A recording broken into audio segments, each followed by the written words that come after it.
Okay, let's be honest. You've been there, right?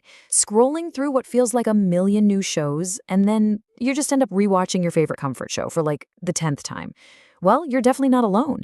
Today, we're going to get into the fascinating psychology behind why we love and maybe even need to revisit those familiar stories. I mean, this is the big question, right? Why do we do it?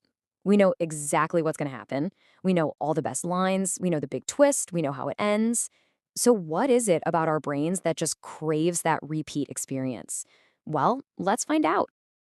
You know exactly what I'm talking about. It's that feeling sinking into a familiar story after a really long, tough day. It's kind of like a deep, comforting sigh for your mind, like pulling on your favorite oldest sweatshirt. So, what's actually going on in our brains when we reach for that kind of comfort? Okay, so first up, the comfort of familiarity. It really all starts with how our brains are wired. And the number one biggest reason we do this, it's all about giving our minds a much needed break. All right, so let's talk about something called cognitive load. It sounds technical, but it's pretty simple. Think of it like your brain's RAM, or its processing power at any given moment. When you're trying to figure out a new show, or heck, just dealing with a busy day, your cognitive load is super high. Your brain is working overtime. And honestly, it's just plain exhausting. And you can really see the difference here. On one side, you have a brand new show. Your brain is working hard, right? It's demanding. You're trying to keep track of characters, figure out the plot, process all the twists and turns. But a rewatch? Oh, that's a whole different ballgame. The cognitive load is super low. It's relaxing. It's predictable. It's basically letting your brain kick back and go into a kind of low power mode. And that is the emotional payoff right there. That's why it feels so good. The science just backs up the feeling. That low mental effort translates directly into a sense of safety, of comfort. It really is like a warm blanket for the mind. There are no sudden surprises, no emotional roller coasters you're not ready for. You're just safe, wrapped up in a story you already know and love. But it's not just about giving our brains a break, is it? It goes a lot deeper than that. This is where we get into nostalgia and how rewatching is really about revisiting who you were.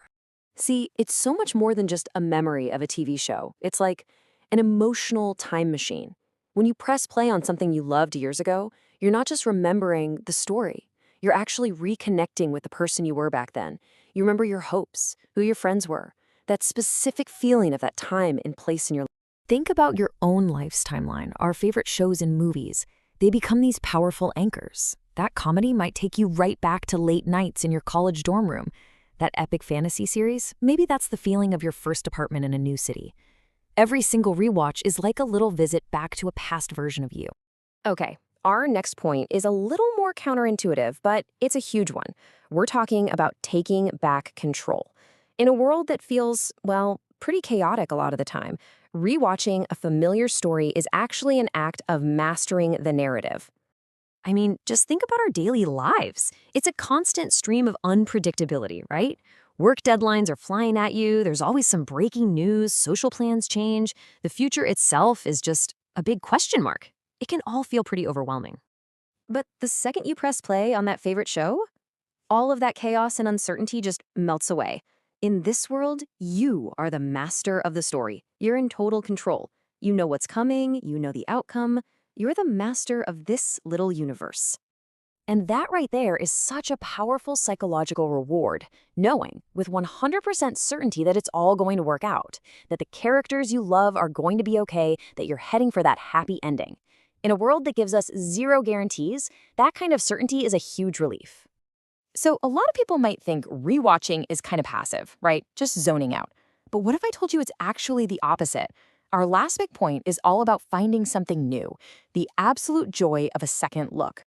See, rewatching isn't just about repeating something. It's about deepening your understanding. Remember that cognitive load we talked about?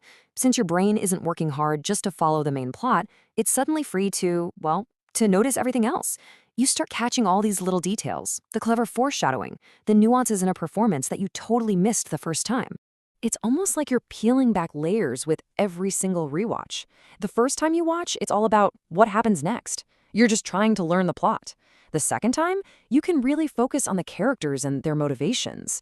By the third or fourth time, you're spotting all the clever foreshadowing and just appreciating the pure artistry and craft that went into it. Every viewing adds a new, richer layer. So, let's tie it all together. Why do we press rewind? Well, it's for this amazing mix of reasons. It's for that pure emotional comfort. It's for that nostalgic trip back in time. It's for getting a little slice of control in a crazy world.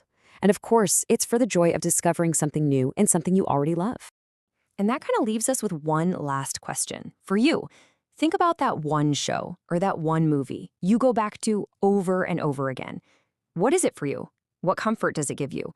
And what version of yourself does it connect you back to? Because in the end, the story you choose to rewatch might just be one of the most interesting stories there is, the story of you.